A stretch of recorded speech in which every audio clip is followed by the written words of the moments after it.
especially after last game. But as we are moving forward, range with range, that's the million-dollar question right now. Do we go with this Eve to pair up against this Farza, or do we go for something like the Valentina to take the feathered airstrike, or do they try and go for something else entirely to disrupt it? There you go. At least they know. They know. They know. They know. They know. They see it coming.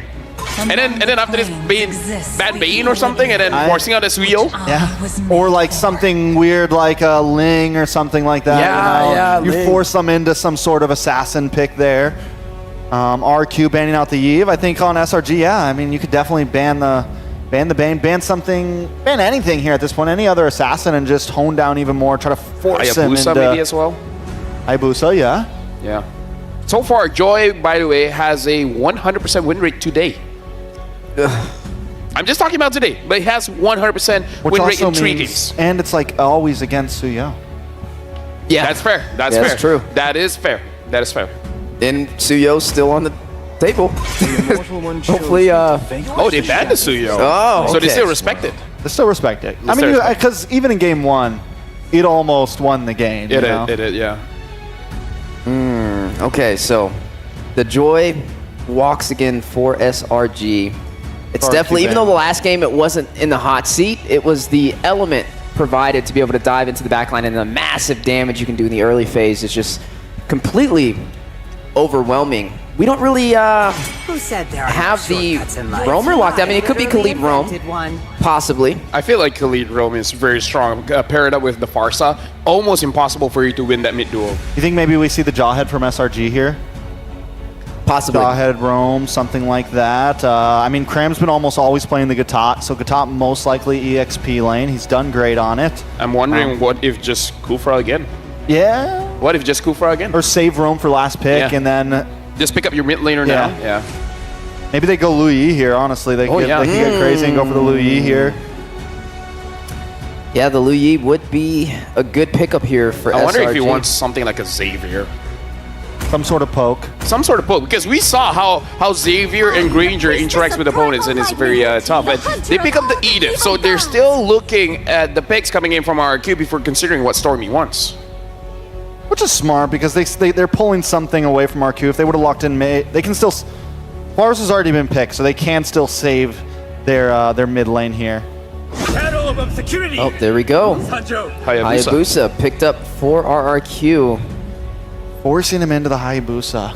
Hayabusa is pretty strong against the Joy, but it's also one of those things where it's more of a skill matchup. At least you have the quad shadows, right? When all else fails, I mean, you have a chance to get the 50-50 on the neutral objective, which could work in RQ's favor. But that 100% win rate today for Joy is something you don't want to take lightly. Final pick for RRQ. Finally, we're seeing a little bit of an answer, but is it enough to stop this Joy? It's a good draft, at least. It's a very good draft coming in from RRQ. And SRG, they have the final pick here, so they can potentially counter it. The question is, what is the counter? If they just want to go simple, they can just pick up a Valentina and call it a day. Valentina's solid. You get the feathered airstrike. You get a lot of profit out of it right now. Again, you could go for the Lu Yi still and try to play macro, try to play the map, try to kind of catch them off guard non-stop. Aurora, I mean, anything really could fit here as long as they're ready to play around it. It just kind of is going to attract a different type of play style depending on what it is. But yeah, a lot of things work. I would even say a Lunox would be kind of fun to watch here, especially up against a Hayabusa. Yeah, the brilliance. Flows as freely as the winds. Oh! Called it. There's the Call the veil. Stormy with the veil. Fits his name. Bring in the storm. Has a lot of range. Can deal with the Farsa, but I gotta say, the damage is quite high. Thank you very much to our panelists, and time to blow it over to Mirko as well as Leo for this game. It all comes down to this. One more game for Selangor Red Giants to punch their ticket to Axiara. One more game for the King of Kings to play the game of their life, fighting for the chance to make it to Game 5. It all comes down to this. It's all on the line now. Stormy on the Veil. We've only seen it once, but like LaFell said, it almost feels like this pick, this hero, is built for Storm E. It's a win, Stormy. It's 100% win rate, given the small sample size, but as a last pick, Red 5 pick, it's gotta be the difference maker, and it's gotta be Selangor Red Giants going for the head as they strike down the King of Kings. But if we know something about RRQ, the Sang Raja, is that they don't go down so easy. We'll have to see in this game. Sutsujin was given a signature pick too on the Hayabusa. It's something we don't see too much of in MPL ID even, but it's always kind of the go-to when they're in a tough spot. RRQ will always go back to the Hayabusa of Sutsujin. Throw in the Belerik into Edok as well. Allows for that strong front line from Selangor Giants. Hell, even the joy in the hands of Sekais to actually just stop. And suddenly, Tyrant caught. Oh, Earth Shatter from Yums. This time it starts off differently. It's SRG who get first blood, and it's Yums early on. Dyron shut down almost immediately. Out the gates, the King of Kings stumble suddenly, and we didn't even talk about the matchups, lane to lane. XP, you know the story. Dyron rotated out a little too far. Gold lane, though, they somehow end up with the Granger and Innocent once again. 19 kills just in the previous game here. In the books. 19 kills was the record-breaking stat, by the way. If you guys are just tuning in, it was previously held by Skylar on a Beatrix in M4. I think it was a game up against the Onic ID team of M4. Sky's walking up, Rins forced to use the wings by wings. But yeah, Innocent took it away. 19-0 in the previous game. Got to be quite the mountain to conquer for Skylar right now. His record taken away from him. Tournament life at stake in the face of this very hero, this very player, Innocent. Now mid lane, you see that a TKO was put onto Rins. They're forced to go back. Is it really that bad? Is Stormy's Veil really that good against even an artillery mage like Farsa? I guess we'll have to see. Good control from SRG to take it back from RRQ. Cram's gonna be taunted back.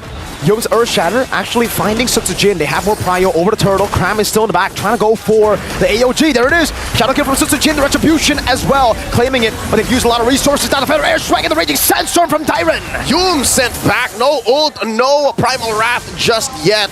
And that's a clear win for the King of Kings. Up now by about 500 gold. Dyron pushing them back even further. 600 gold ahead now, RRQ. SRG tried their best to get as much prio on the map. Yums plus Cram, Kacha and Edith is actually a combination that we've seen more in MPLPH in the playoffs. That's right. These are high priority heroes for the Filipino playstyle. So could this be Coach Arcadia, you know, digging deep into his arsenal going, hey, this combo works. It's such good prio in team fights. You have great disengage. The range and the coverage that you have for your CC is also very good. But Sekais here dodging that last salvo. Oh, you gotta just hold your breath there. Sky's almost falling towards that feathered airstrike. It was almost a good read from Rins, trying to predict the dash, but it was outside of range. SRG, now they're playing on the back foot, right? It's something that they are quite comfortable doing, actually. We've seen game 1 all the way to game 3. Up top, though, it's Yums who picks up the gold crab. It's this pace that I think SRG will feel more at home in. And oh wait, Yums flickers underneath, saves himself from almost sure doom. I think this is RRQ understanding what I was about to say, that SRG, if you don't push them up against the wall like this, if you don't apply pressure, then they'll just farm up on Stormy, farm up on Innocent, and it'll be the same story. Hell, I'm not even considering Sekais as a core. He's so useful and so used to just playing from the back as a Joy that it doesn't matter. I think the real cores here are still Innocent and Stormy. He finds those moments in the team fights anyways, right? But I don't know, this time around, how much of a scaler is the Veil? I think that's a question we got to throw out there. Stormy, consistently throughout the wins of SRG in the series, has been on the late game picks. Is Veil a late game pick, do we think? I'll tell you now, he's more of a mid-game power spike, because he has the utility that the Farsa doesn't. Yeah. But at the best times in the team fights, double Genius One. Double G. So I think, this is safe to say that mid-game is where Christian. Stormy really is going to power spike because of the Genius Wands on both of them. Sutsujin, first item built is the Sky Piercer. Just a passive Fury Hammer. Oh, here we go. The taunt brings them into the Raging Sandstorm. Cram still able to escape. Sky's in the back, jumping in. Rather than try, it was saved by Edok. And now they get caught in it. Stormy too. It's still gonna be the few of those beats from Skies. And they retreat. Cram and Skies down to a fifth of their health. In comes Dyron, slashing away. Scimitar to the face. And Cram looking to repair the situation in a different front. Innocent finds Edok. Oh, he's gonna look for more. That's a flicker from Innocent. And just like in game number 3, Innocent is online very early. That's a double. Diamond's looking for a few more shots. Skylar up top takes the turret. It is give and take. It is always a trade. RRQ have to lock this man up. Multiple counts of murder from game 3 onto 4 as well, and he hasn't died yet. Add one more crime to the list. That's a second item, Sky Piercer for Mr. Innocent. So Hunter Strike in Sky Piercer. The jungler, Sutsujin, is racing Innocent. And I'll tell you now, the setup for Innocent is so much easier. There's a Feathered Airstrike starting it up. Two big resources, Sutsujin with the Quad Shadow back. He needs to go back in. Oh, the Windstorm finds him. Sky's in the back looking for the play right now. Skylar goes in with the balls as well, but Innocent is still there. Diamond trying to get him down, but Innocent is too damn good. Rins goes in. AOG coming in. Rins is gonna get punished here. Triple for Innocent. How can you constantly just do this? Innocent 5-0. Up against RRQ Hoshi. That's a shadow kill over the Sky. Sutsujin will get the assassination. A taunt over. Stormy with the wind blow. Sutsujin is gonna bite it here. Cram makes sure he stays put underneath that windstorm. Mirko, one might speculate that maybe Innocent has a death note. And he just repeatedly wrote all 5 members of RRQ. He has a death sonata. Something even better. On command, on demand. A song. Let's see. Raging Sandstorm under the turret. Innocent. Oh, doesn't even matter. Where did Dyron's HP bar go? Feathered Airstrike over the Yums. At least they get something. But brother man, 4 kills. That is a crazy amount of Sky Piercer stacks. Almost with a fadeaway. Innocent.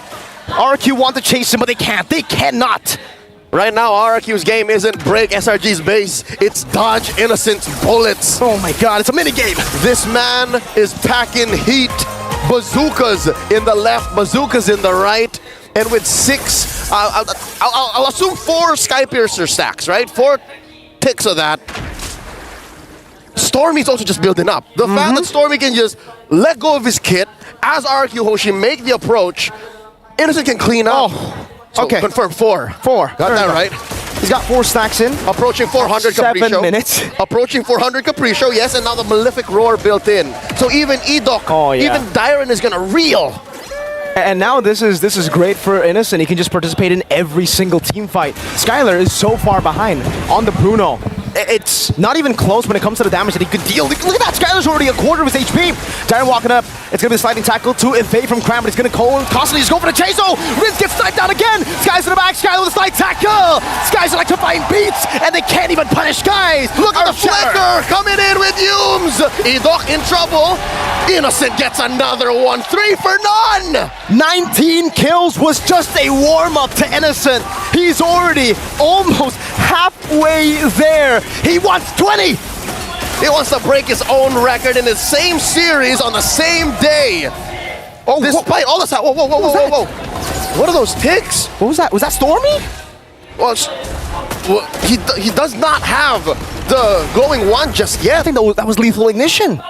That could be. The fact that Sutsujin survived, so RRQ Hoshi have to start counting their blessings. SRG now up by about 1,000 and change. And these dirty engages from Cram, I'm gonna call them dirty engages from Cram and Yums, they're just doing enough chaos to RRQ's formation to scramble them to make them forget where Innocent is coming from, because Innocent is doing so well to throw bullets like this, and then look, he's gonna just either go all in or re-engage from a different angle, like that. Defensive Raging Sandstorm. That was a show of dominance from Cram, the AOG. Yep. Just towards the lane, he's like, I got you. Sutsujin, oh, he's got to be careful. Look at that damage. Skies, he's 1, 2, and 6, but he doesn't look like he's dealing 1, 2, and 6 damage. He looks like he's dealing 6, 2, and 1 damage. I think that's perspective. The fact that SRG are keeping it low to the ground and their farm is mostly on Innocent, the damage that Sekai's is doing with this very small kit is going towards a very soft RRQ Hoshi. Sutsujin bullied out of that bush. Holy shield popped down bottom. And mid is just about to follow. Windstorm! The snipe to the side! Dyron, quick sand guard. Able to body block for Skylar. That would have been Innocent's 9th kill of the game. That would have been another Sky Piercer stack to add onto it already. And by the way, Sutsujin, on the other side, we have someone doing really well with the Sky Piercer. Sutsujin has got nothing with the Sky Piercer. One of those purchases is a regret right now. 3,500 gold up. I think RRQ Hoshi are going to beat themselves. Scarce AOG coming in. That was a Windstorm. Raging Sandstorm to the back. Innocent trying to go for it. Again, dove on, but there's no one to follow it up. There is no feathered airstrike from Rins. He used it previously. And SRG just get themselves out of that Raging Sandstorm. Innocent using the flicker. And now the choke. Watch as Sekai's... Sutsujin taken out with nothing to call his own. Cram and Stormy were about full health. Was he just trying to juke? He was trying to play with Stormy. He probably knew that no one in their right mind would go back, but Stormy knew. He flickered out. And that just gives Sutsujin another death, uncalled for. Unrelenting SRG here at the gates once more. Oh man, the poke from the Veil is ridiculous. Stormy, an absolutely phenomenal performance, 0-1 and 6, but all you need to do on this Veil is play it clean. All you need to do is put the Windstorms when necessary, and then you let Innocent with, what, 60 Sky Piercer stacks now? Do the rest. Look at that. He has built the glowing wand now. And that's a bod. A bod and a roar on Innocent. Whatever Cram and Yums are doing, just keep that up. If this is the pace that RRQ was not expecting to be at, because what, 3 or 4 minutes ago, they were still on the offensive. Now they understand that the firepower is undeniable from SRG. Look at that, Skylar's just playing footsies, and he's down to about half health. Oh, even more. Another shot from Innocent. Edoc's next.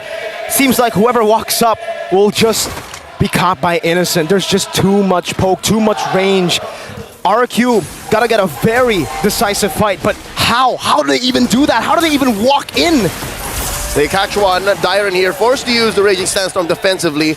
Watch the angle that Sutsujin is coming at. Stormy keeping him honest. Pixel brush empty. Cram finds an engage.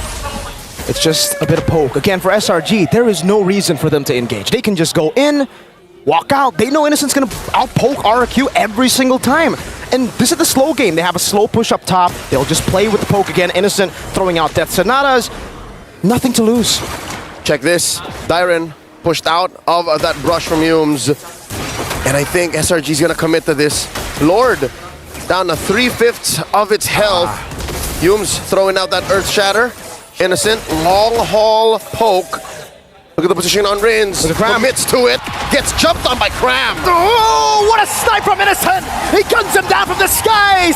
Skylar next to the block, and his hand is inevitable! Edoc running for the hill. Sutsujin with a quad shadow. Yum trying to read it out again! Innocent finds the triple! 3 for none! Somebody stop this man! They're about to march in! And SRG can feel it! No one can do it! He's too darn innocent! Sutsujin walking up, Dyron trying to do the same! The Windstorm! And that is one left, and that's a wipeout! Another unofficial savage for the Beast! For Innocent as the Golden Road continues in Axiata! The Immortal Giants stay on course! The Golden Road leads to where it all began. Selangor Red Giants run through the Sang Raja in a 3-1 victory. A cold performance. An innocent performance. Lock that in. That is the term you use for a gold lane performance like that. At the cost of Skylar's promise to his old teammates. The journey for RRQ Hoshi ends here. The Red Giants will stomp their way to Axiata. Let's hear from LaFell, Steph Weezy, and Trex.